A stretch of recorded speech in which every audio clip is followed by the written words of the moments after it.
Boa tarde. Eu estou aqui desde de manhã, viu, gente? Mas Deus colocou no meu coração que eu ficasse retirada. Então, eu acompanhei tudo que estava acontecendo aqui, mas eu estava ali em cima, retirada, porque eu queria beber da fonte da graça e ver o que Deus queria falar, em primeiro lugar, para mim. Né? Porque todo retiro, todo encontro, todo aprofundamento, Deus tem algo para fazer em nós, né? Em cada um de nós. Eu não sei se é a primeira vez que você está chegando aqui na Canção Nova, se você vem há várias semanas, há vários meses ou há vários anos. Eu estou junto aqui com a comunidade desde que ela chegou aqui no Rio de Janeiro, graças a Deus. Tenho 24 anos de consagração, mas há 31 anos que a gente está por aqui junto. E nesses 31 anos Deus tem me formado, está me formando. E isso significa justamente que a gente precisa ouvir muitas vezes a mesma coisa, talvez, porque a nossa cabeça dura precisa ser trabalhada para a nossa conversão. Estava ouvindo essa música linda, né, que vocês estavam cantando, e Deus colocou no meu coração da gente começar realmente refletindo sobre isso, sobre esse alçar voos, né? Deus está nos convidando nesse aprofundamento a alçar novos voos. Então, eu já quero louvar, bendizer a Deus, porque Ele não está nos chamando para ser como as galinhas que ciscam assim só próximo onde ela está, mas que a gente possa se encher da graça de Deus e alçar voos como as águias, né?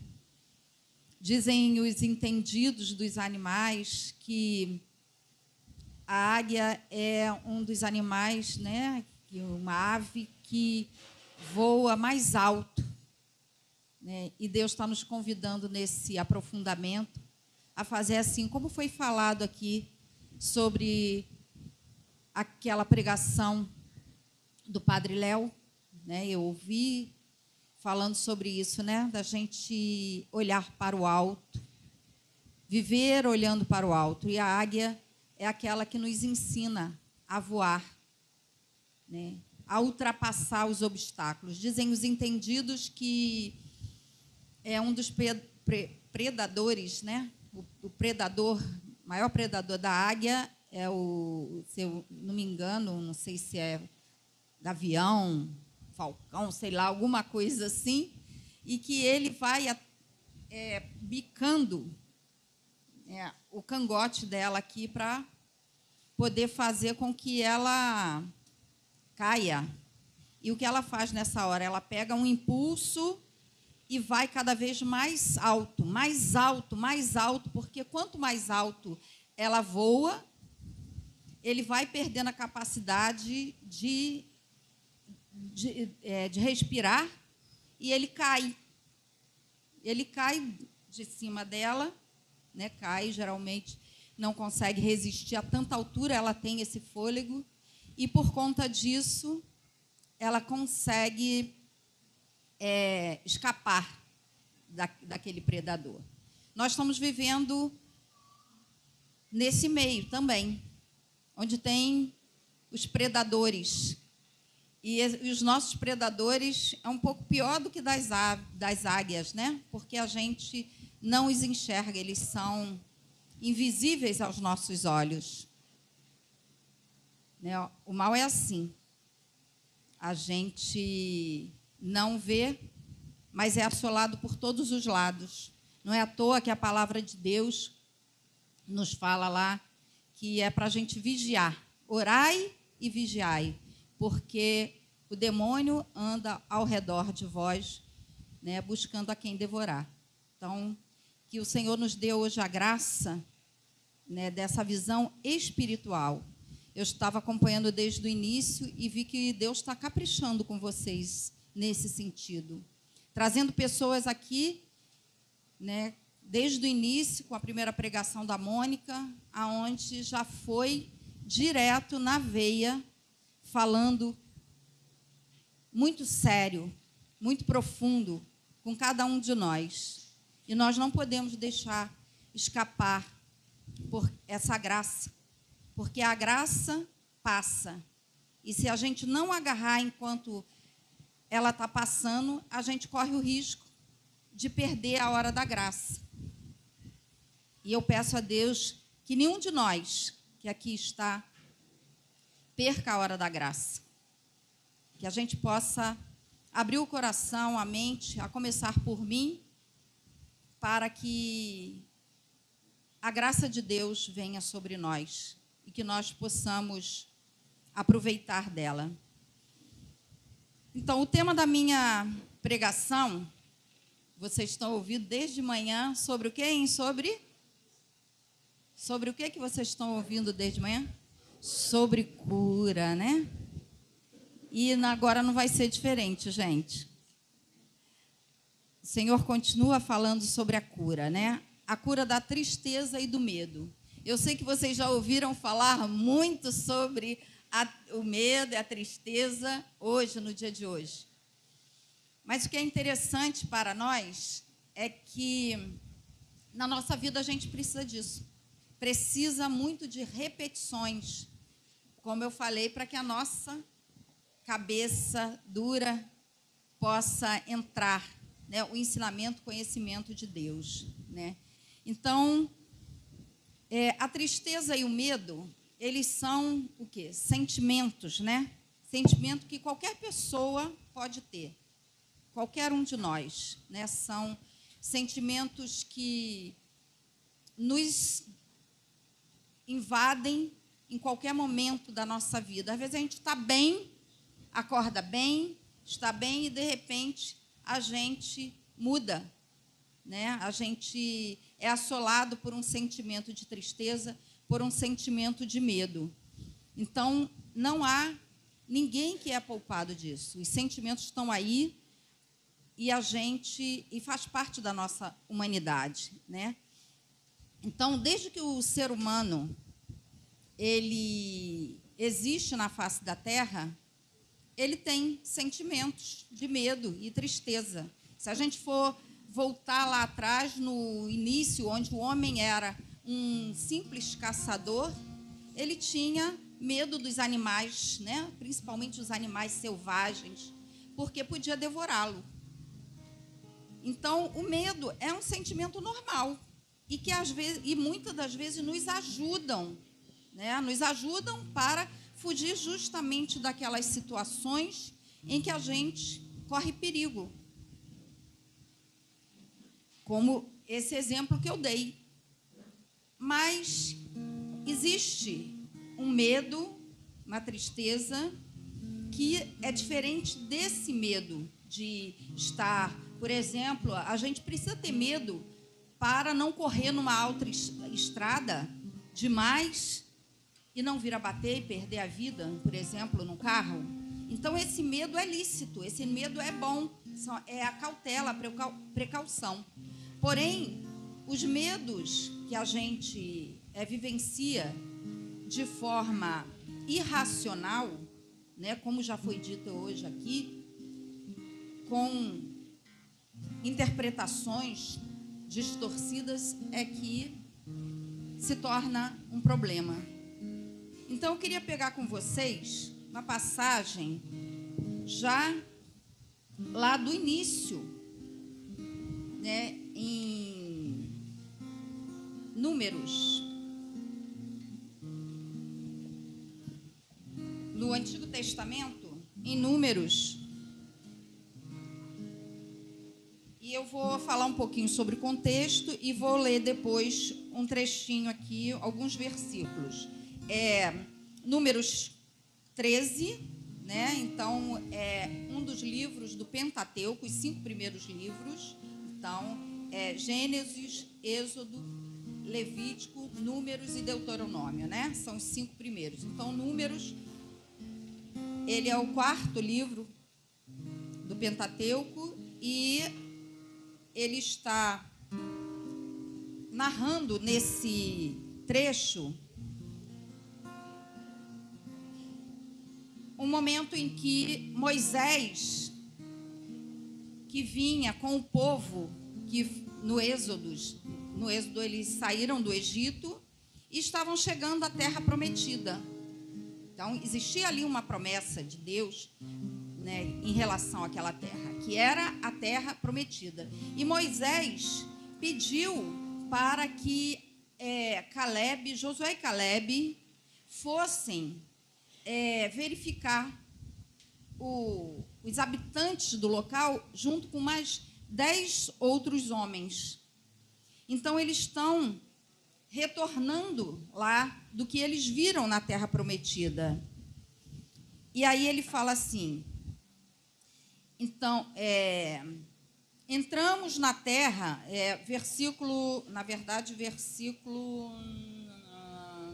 peraí que a minha vista mesmo de óculos é ruim, tá bom, gente? Dá um desconto aí.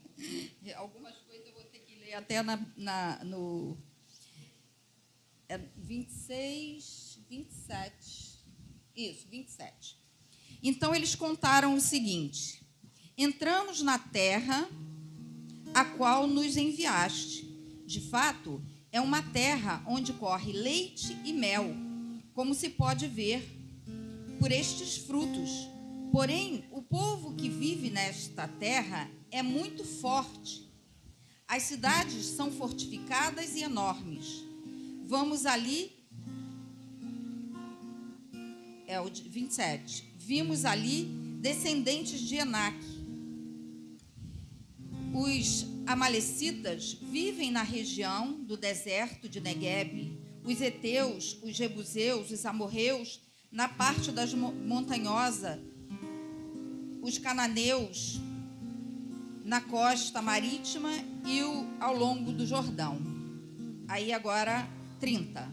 Então Caleb, para acalmar o povo revoltado contra Moisés, disse: vamos subir e conquistar a terra, pois somos capazes de fazê-lo.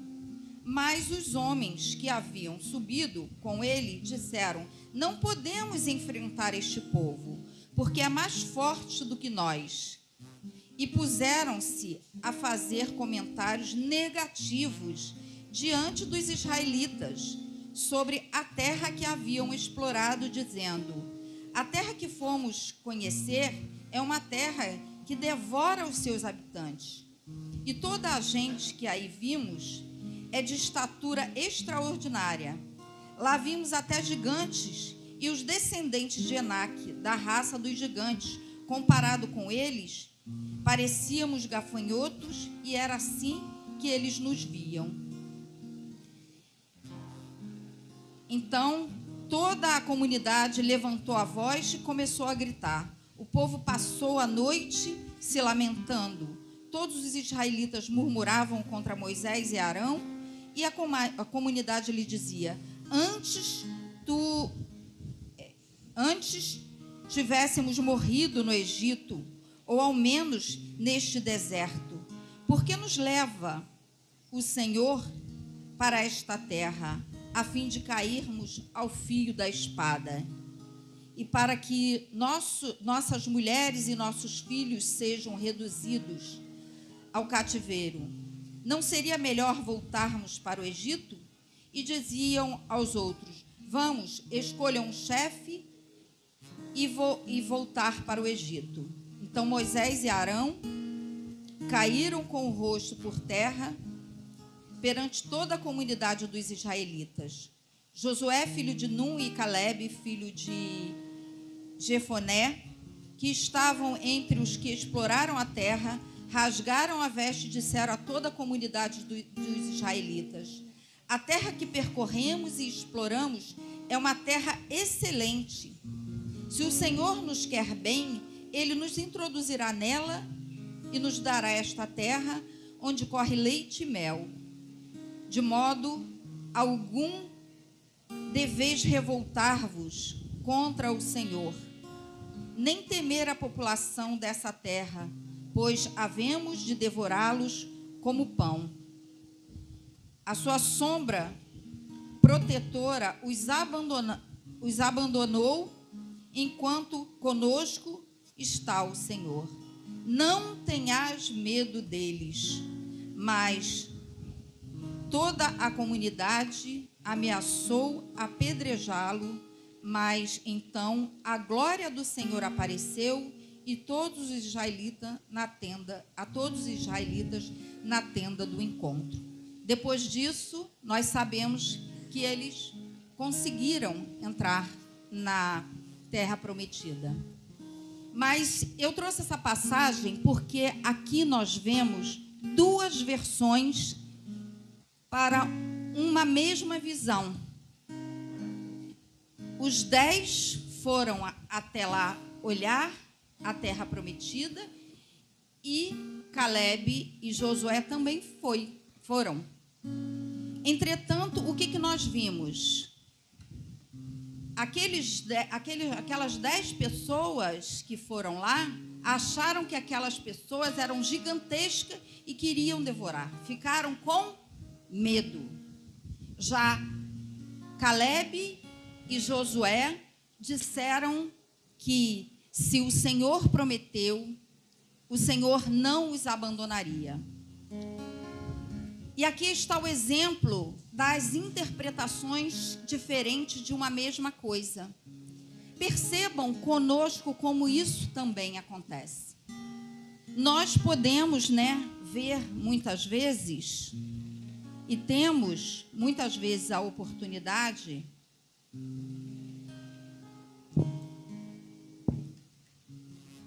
como a gente já ouviu falar muitas vezes, olhar um copo com água e alguns dirão que esse copo está meio vazio e outros dirão que esse copo está meio cheio. Então, tudo depende de como é a nossa visão. Nós hoje tivemos a oportunidade, deixa eu aproveitar para beber um pouquinho. Desde de manhã, ouvir que muitas vezes a nossa visão, ela é tomada de um sentimento, de uma emoção negativa.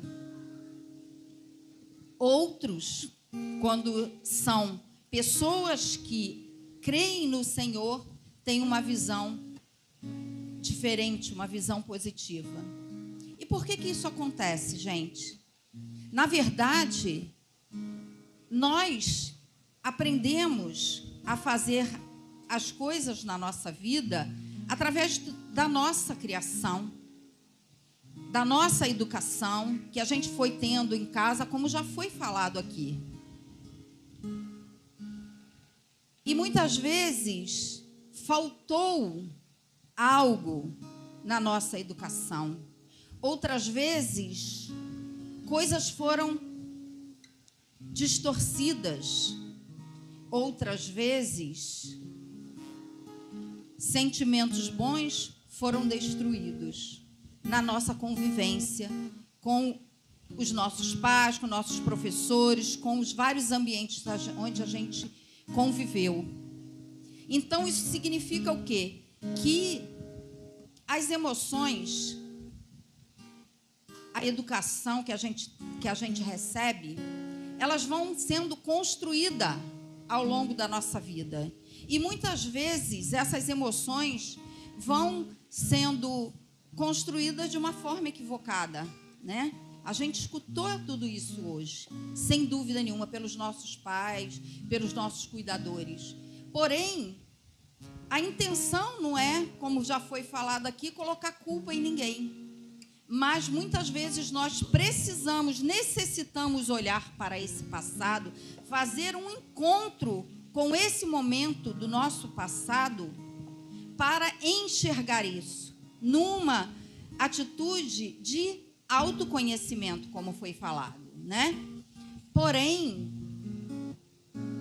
esse autoconhecimento é necessário também, não para que a gente fique lá, mas para que a gente possa vir para cá com uma atitude nova.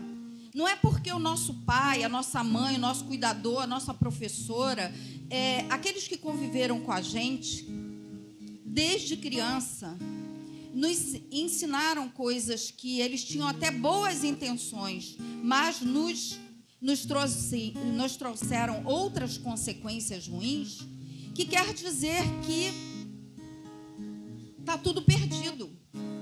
Não, não é isso. Na verdade, nós temos, sem dúvida nenhuma, a criança interior que está dentro de nós, como já oramos hoje várias vezes pedindo a cura. Mas agora nós somos adultos, nós estamos no hoje. E hoje a responsabilidade de fazer de forma diferente é nossa. É da minha parte, é da sua parte. Não podemos ficar colocando, se a minha mãe tivesse me ensinado de forma diferente, se meu pai não tivesse feito isso, se meu pai não bebesse, se minha mãe não me espancasse. Não adianta nada disso. Porque a gente tem condições de fazer a diferença. E é importante que a gente ore nesse sentido, e estamos orando o tempo todo pedindo isso a Deus. Mas eu queria que vocês olhassem agora para essa cruz. Jesus, também como nós, quando ele foi revelado, o que ele viveria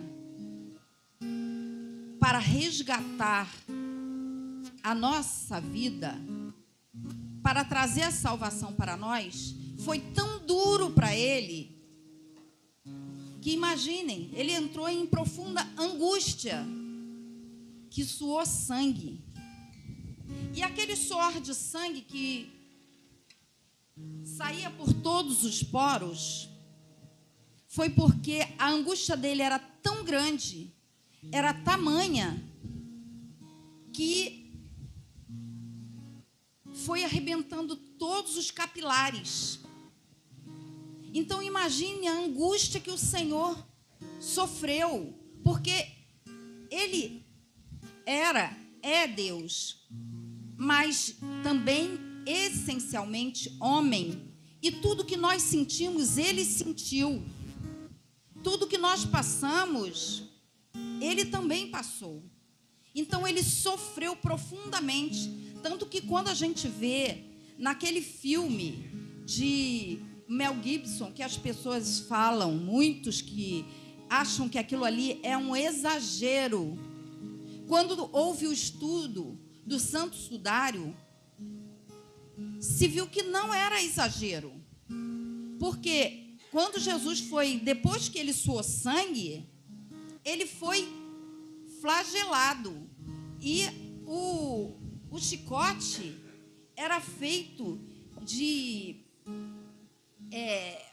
aquelas cordas com pequenos ossos pontiagudos nas pontas. Então, quando mandava o chicote, e o chicote não pegava só nas costas, pegava onde fosse, porque era chicote, era grande. E não era uma pessoa só chicoteando, era um, outro. Então, batia no corpo de Jesus e tirava a pele, porque estava tudo fragilizado por causa da capilaridade que arrebentou ali tudo. Então, saía a pele. Então, Jesus sofreu profundamente. Jesus sofreu muito. E por que eu estou dizendo isso? Porque o nosso Deus, ele não ficou de braços cruzados para nos salvar. Ele morreu assim, de braços abertos. E o que significa isso para nós? Eu não me esqueço que no início da minha vida, da minha conversão, quando eu ia para a Cachoeira Paulista, Padre Jonas falava que os cristãos são chamados a serem outros Cristos e que nós iríamos passar pelas mesmas coisas, pelas mesmas dores de Jesus. E eu confesso para vocês que naquela época eu vinha de uma profunda dor, que eu tinha vivido toda uma situação difícil no meu casamento, de separação, de destruição. Estávamos retornando, eu e meu marido, né? Para quem não me conhece, eu sou a esposa do diácono Jorge, que estava aqui, que eu não sei nem onde que ele está, mas está por aí. Então,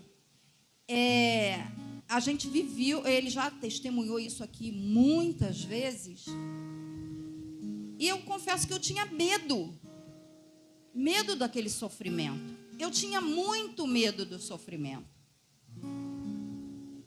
porque eu tinha vivido anos e anos de sofrimento. Talvez você seja uma pessoa assim, que nem eu naquela época, que tinha medo de sofrer e que tem medo de sofrer. E por causa disso, não tem a coragem e nem a disposição interior ainda de se entregar inteiramente ao Senhor, para falar como foi falado diversas vezes e orado hoje, de se entregar, se abandonar inteiramente nas mãos de Deus. Porque é isso, nós somos humanos e na nossa humanidade, muitas vezes, esses medos causados por esses pensamentos negativos, vivenciados ao longo da nossa própria história, ou que a gente ouviu falar, ou que a gente conheceu pessoas, nos toma, nos assola. E mesmo que a gente não queira sentir aquilo, muitas vezes a gente sente. Muitas vezes a gente fica preso nisso. A maior prova disso que a gente vê foi na época da pandemia. Como saber, tomar conhecimento o tempo todo de que as pessoas estavam morrendo, nos assustou. Tem gente que até hoje não consegue se livrar das máscaras, dos álcools e de tantas coisas que a pessoa acreditava que estava protegido por aquilo ali. E eu não estou dizendo com isso, querendo polemizar isso. Só quero dizer para você que é normal que, dentro da nossa fragilidade e das coisas que a gente viveu ou que a gente ouviu falar, que a gente seja assolado por esse medo e pelos pensamentos negativos. Porém, assim como Jesus, que não ficou só parado, de braço cruzado, esperando que Deus fizesse, e Deus iria fazer, mas Deus pediu a ele, o Pai pediu a ele, quis a participação dele, com todo o sofrimento, com toda a dor, que o revelou. Mas tanto que ele falou: Pai, se for possível, afasta de mim esse cálice. Porém, que não se faça a minha, mas a tua vontade. E Jesus experimentou durante todo aquele tempo a companhia de Deus. E é isso que é o convite de Deus também para nós. Deus está fazendo hoje na nossa vida. Deus está fazendo na sua vida, na minha vida, durante todo esse dia. Mas Deus também quer que nós façamos a nossa parte. Nós não podemos ficar com os nossos braços cruzados. Temos que orar e orar muito, mas temos que confiar. Eu quero louvar e agradecer a Deus por você que hoje está aqui. Eu não sei se é a primeira vez, se é a quinta vez, se é a 10ª, se é o 20º ano ou 31, que nem o meu. Mas que nós tenhamos a coragem de fazer a nossa parte. Por quê? Porque nós fomos criados e nós estamos numa sociedade em que tudo é medo, em que colocam medo na gente o tempo todo. E do medo vem a angústia, do medo vem a solidão, e a gente perde. Muitas vezes a gente está aqui, até ouve, mas a gente sai daqui, a gente perde essa visão espiritual. E a gente vai sendo dragado por aqueles pensamentos negativos. E aí a nossa visão vai ficando cada vez mais contaminada por isso. E por mais que a gente diga que a gente tenha fé, que a gente tem fé, acabamos tendo 1001 medos. É medo de animais, de insetos, de barata, medo de avião, medo de assalto, medos. Cada vez mais a psicologia ela vem catalogando mais medos. Tem até medo do medo. É verdade. Medo do medo. Olha, tem aqui, olha, uns novos catálogos. A bulofobia, medo de andar. Fobofobia, medo do medo. A telofobia, medo da imperfeição. Agiofobia, medo do sagrado. Bibliofobia, medo dos livros. E assim vai, né? Heterofobia, medo do sexo oposto. E assim vai sendo catalogados, porque vai aparecendo no meio da população medos e mais medos. E as pessoas vão ficando, como foi dito aqui, paralisados no medo. As pessoas acham que se aconteceu com aquela pessoa, e é assim que a mídia trabalha, porque aconteceu com aquela pessoa, vai acontecer comigo.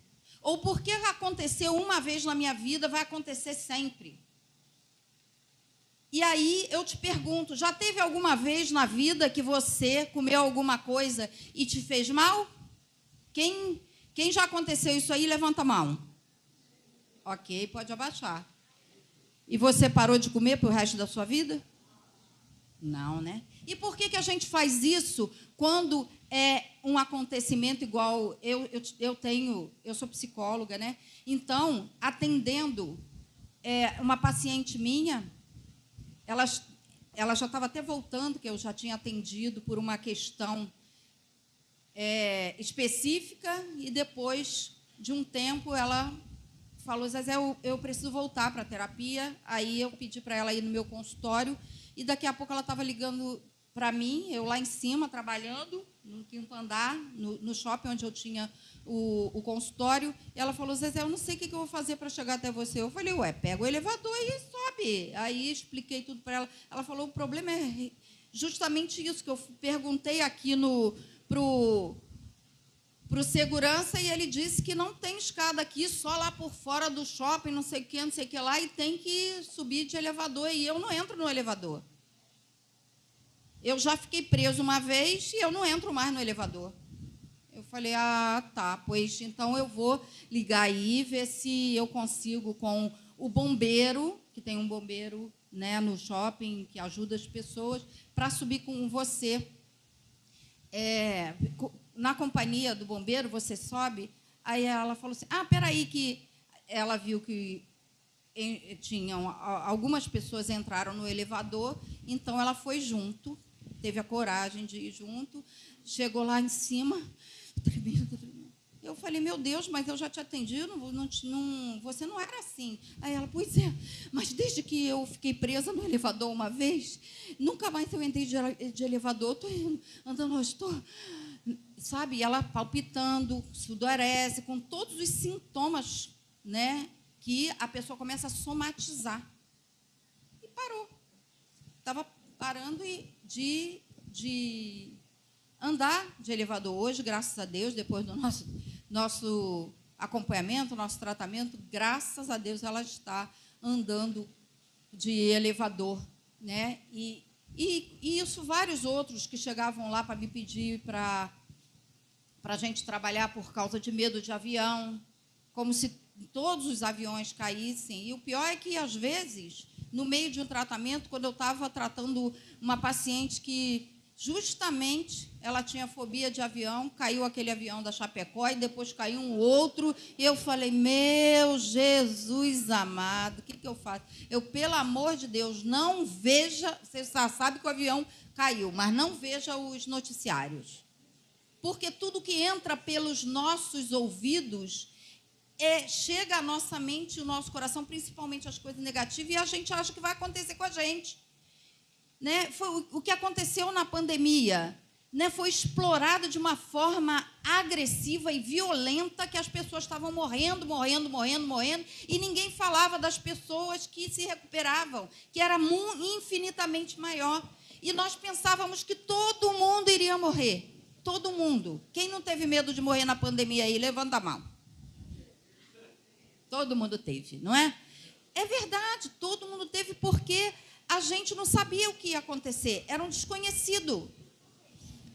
Então, a gente tem que tomar muito cuidado com as coisas que a gente ouve, com as coisas que a gente vê, e trazer para o nosso coração. E a gente também tem que aprender a se livrar dessas coisas. Então, né, quando uma coisa é irracional, né, quando justamente que a gente fica no e se, né? No e se. E se acontecer comigo? E se cair o elevador? E se o avião cair? E se? O e se significa que não é real. E nós temos que aprender a raciocinar de forma realista, de acordo com o acontecimento. Ok, você pode me dizer, mas, Zezé, olha só, a gente estava de acordo com a situação realista, estava matando todo mundo. Mas eu, na época da pandemia, os meus pacientes, então, surtaram todos. E eu falei assim, bom, eu tenho que me manter sã, porque eu estou aqui para atendê-los. Como é que eu vou sentar com eles e chorar? A psicóloga vai fazer isso? Pode fazer isso? Não tinha condição. Então, o que eu falei, eu tenho que me manter sã. A minha mente tem que estar sã. Então, a primeira medida que eu tomei foi, não quero ver repórteres. Não quero ver repórteres.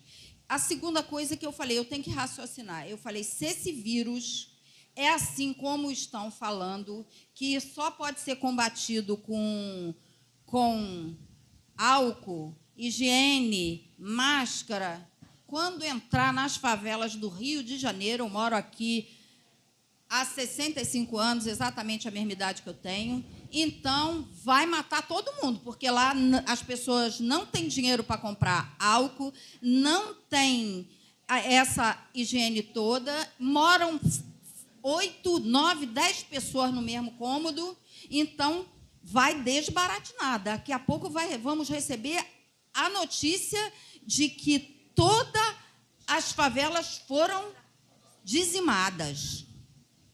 E eu fiquei olhando as pessoas entre aspas, classe média, né? Iam morrendo. E a gente não ouvia falar das mortes nas comunidades, nas favelas. Eu falei, tem alguma coisa errada aí. Estão me enganando.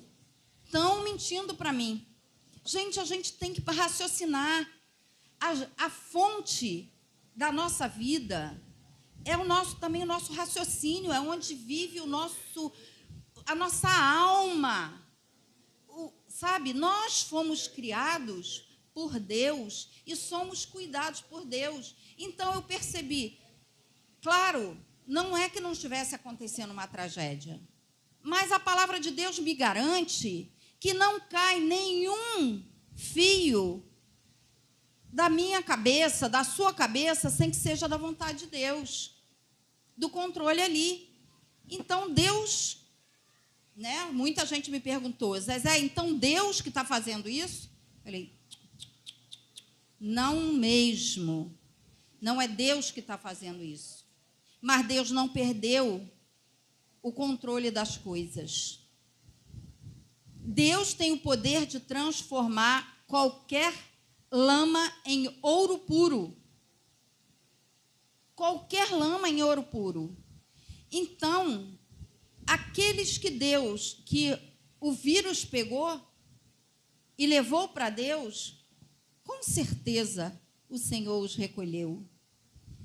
Agora, o que eu percebi também, que os maiores medrosos, que ficaram com mais medo, era o povo da igreja.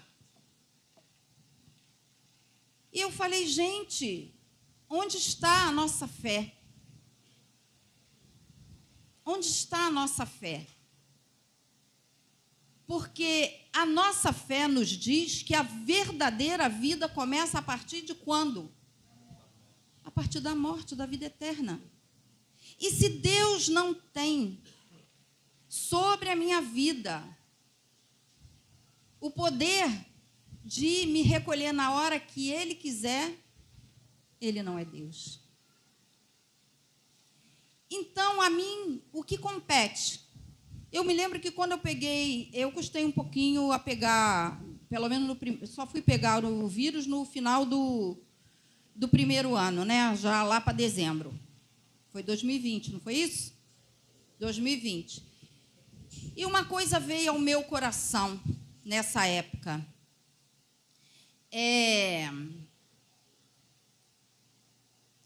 Senhor, se for da tua vontade me levar, eu só te peço que perdoe os meus pecados. Mas se não for da tua vontade, me dê coragem para seguir adiante, sem medo. Gente, e hoje, o que eu vejo que Deus também está pedindo de nós é justamente isso.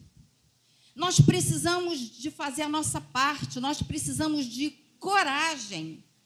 Nós precisamos submeter o mal aos pés de Jesus. Nós precisamos trabalhar com a nossa mente, com a nossa oração, com o nosso intelecto, todo a nosso favor. E Deus nos constituiu com capacidade para isso. Desde o início do dia de hoje, nós estamos falando do poder de Deus, desse Deus que cuida, desse Deus que nos ama, que cuida de cada um de nós. E nós não podemos duvidar disso. Nós não podemos duvidar que pensando que Ele nos abandonou.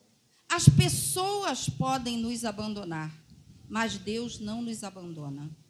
Então, a nossa fé não pode estar baseada no que o outro fala, e nem na presença do humano. Tem uma passagem na palavra de Deus que fala justamente isso, que tem gente que coloca a sua confiança no carro, nos cavalos, nas pessoas, mas ele diz que o salmista fala, a minha confiança está no Senhor que fez o céu e que fez a terra. Não é isso?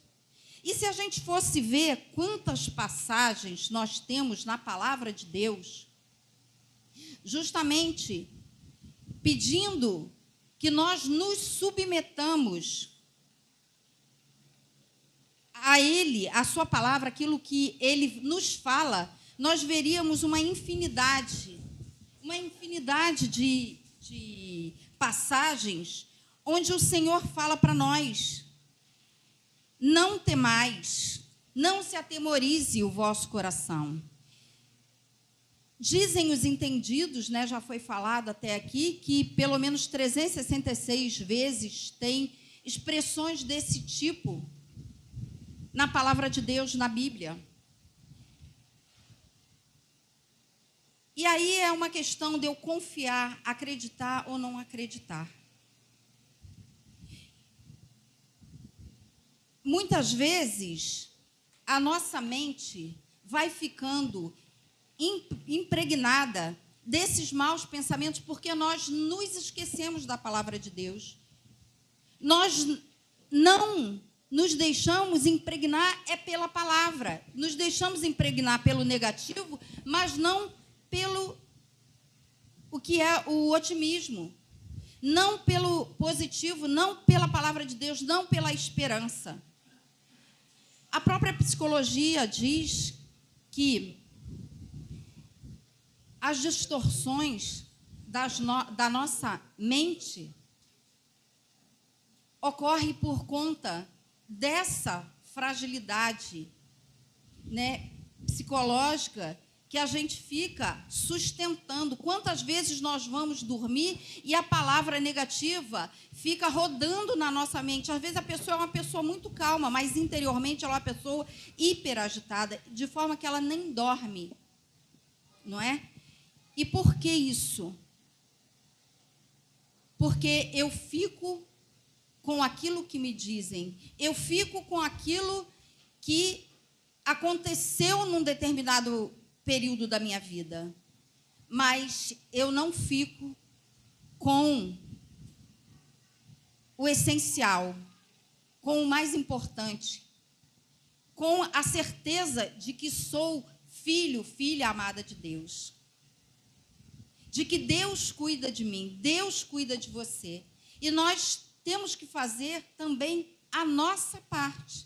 Nós temos que ir trabalhando essas coisas, nós temos que ir também atrás, nós temos que cultivar os bons pensamentos, nós temos que cultivar os bons sentimentos.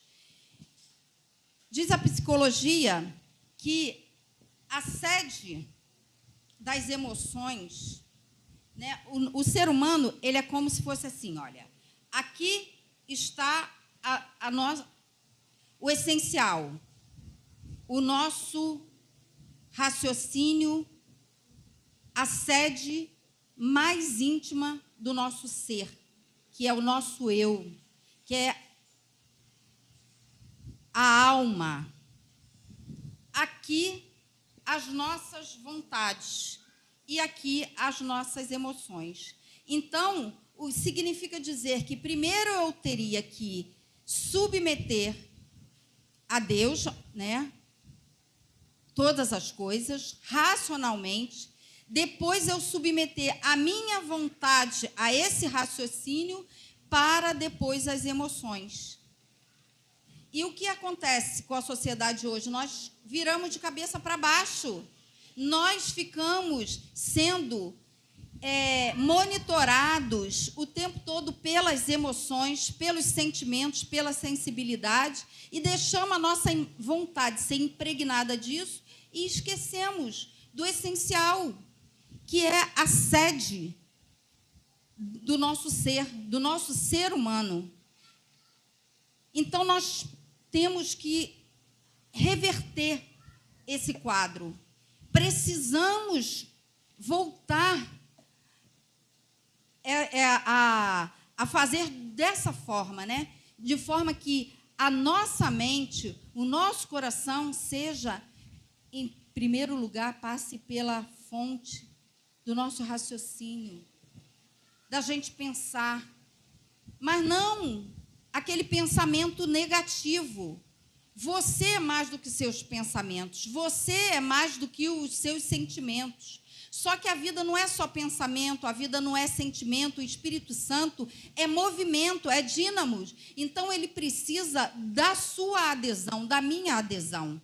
É preciso que a gente saia de nós mesmos para ir ao encontro de Deus, como vocês estão fazendo isso, mas não é uma vez, nem duas vezes. Nós precisamos fazer isso muitas vezes. Nós precisamos fazer isso muitas vezes a vida inteira. Porque, como foi falado aqui, o nosso caminho de restauração, de cura, ele começa, mas não tem data de término. Ele não tem data para acabar.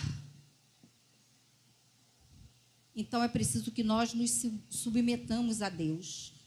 Eu estava vendo um videozinho, e um rapaz, ele falava assim, que ele tinha... ele começou a observar a filha dele. E a filha dele bem pequenininha, via nele como pai, né, como se ele fosse maior do que tudo, gigantesco. Então, ele começou a observar a filha. E a filha parou diante de uma porta enorme, e ela não alcançava, com 3 aninhos, não alcançava a maçaneta. E ele ficou olhando. Ele falou, ela não se desesperou. Ela não ficou nervosa, irritada, preocupada. E ele começou a observar por que isso acontecia. E aí ele chegou a 3 conclusões. A primeira, que ela sabia que tinha um pai. Segundo, ela sabia que tinha um pai gigantesco, que alcançava aquela maçaneta. E terceiro, que ela tinha um pai que a amava profundamente. Trazendo para a nossa realidade, nós temos um pai.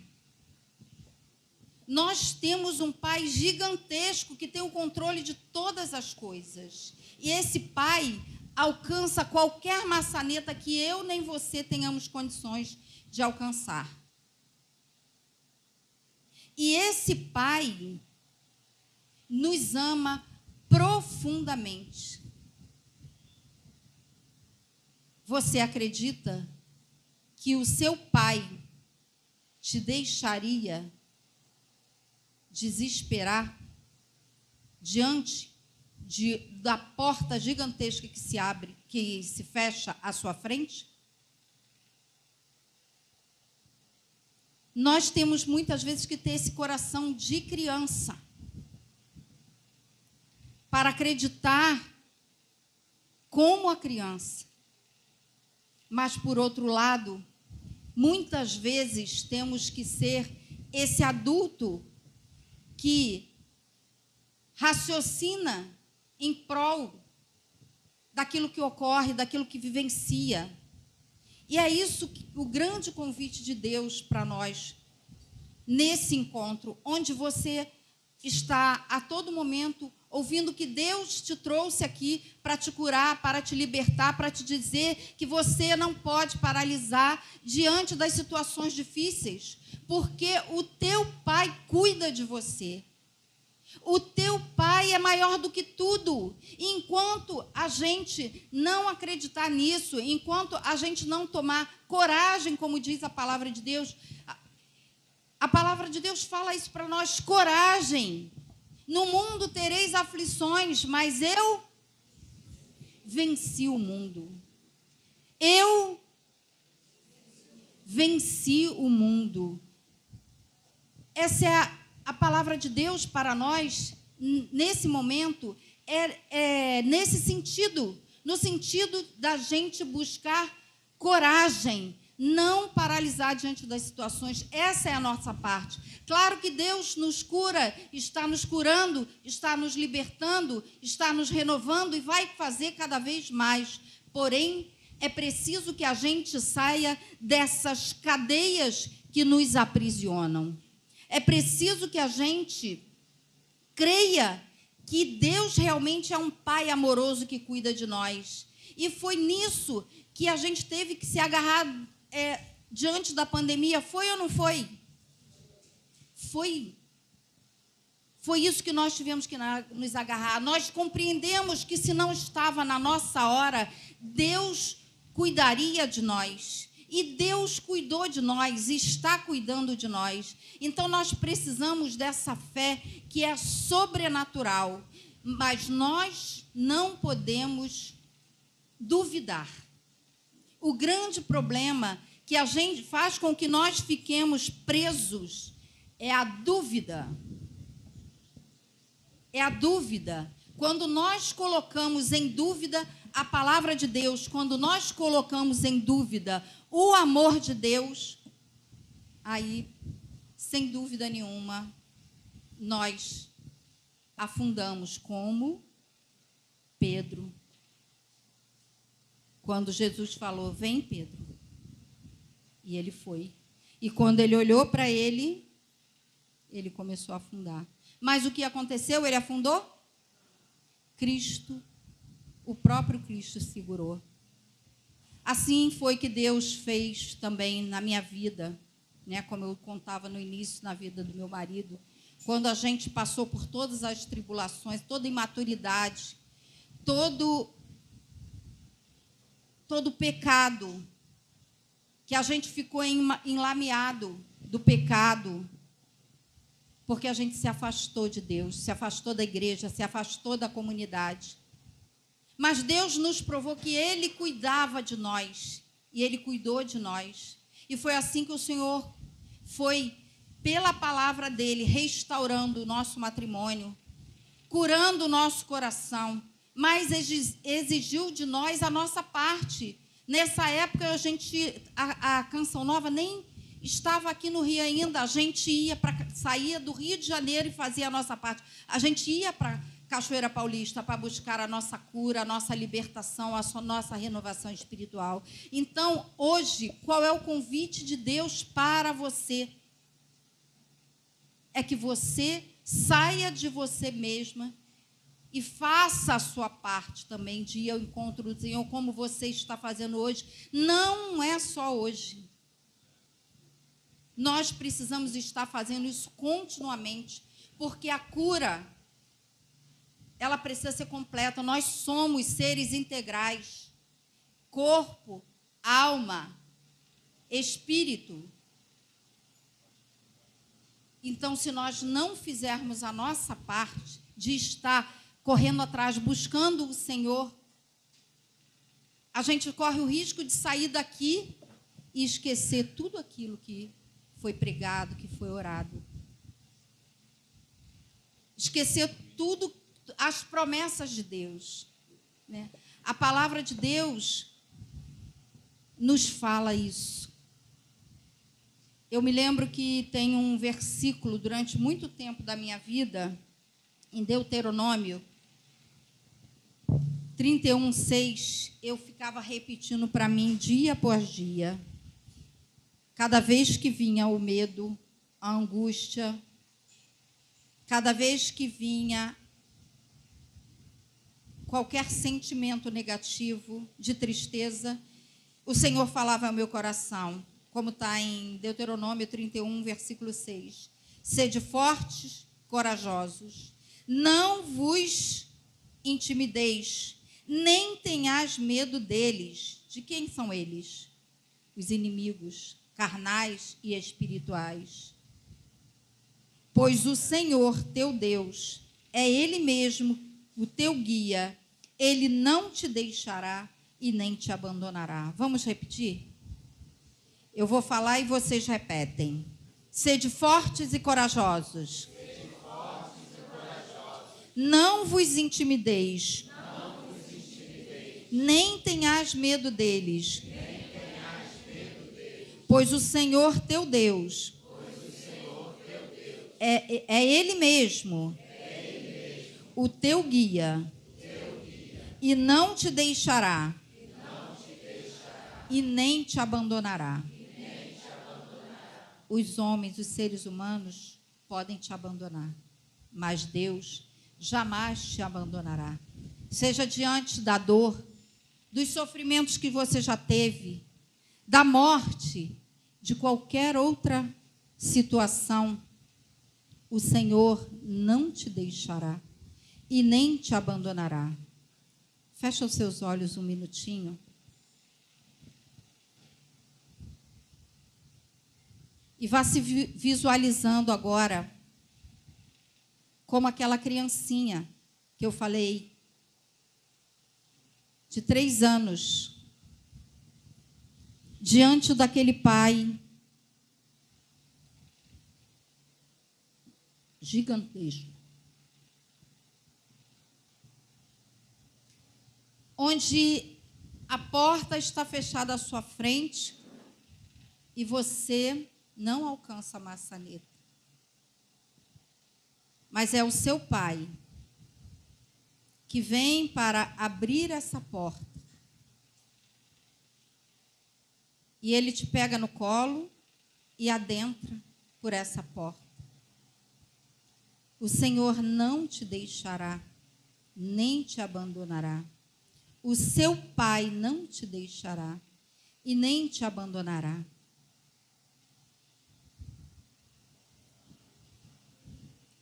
Agora eu quero que você visualize você como você está agora.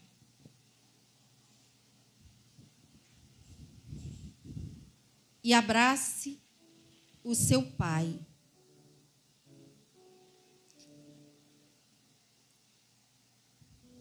Deixe-se conduzir por esse seu Pai.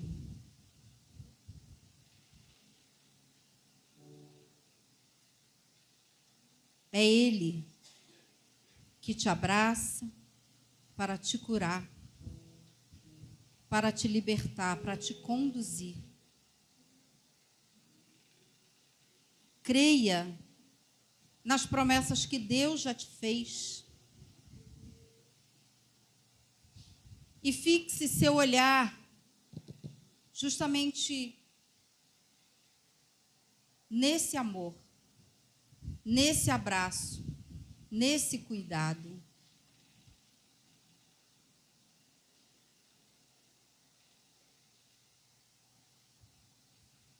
Vai deixando que a própria graça de Deus, o amor de Deus se fortaleça no teu coração e que você se deixa conduzir pelo Pai, pelo Espírito de Deus que te conduz, que cura o seu sentir, que cura o seu agir, que cura a sua mente de toda desconfiança, de todo medo.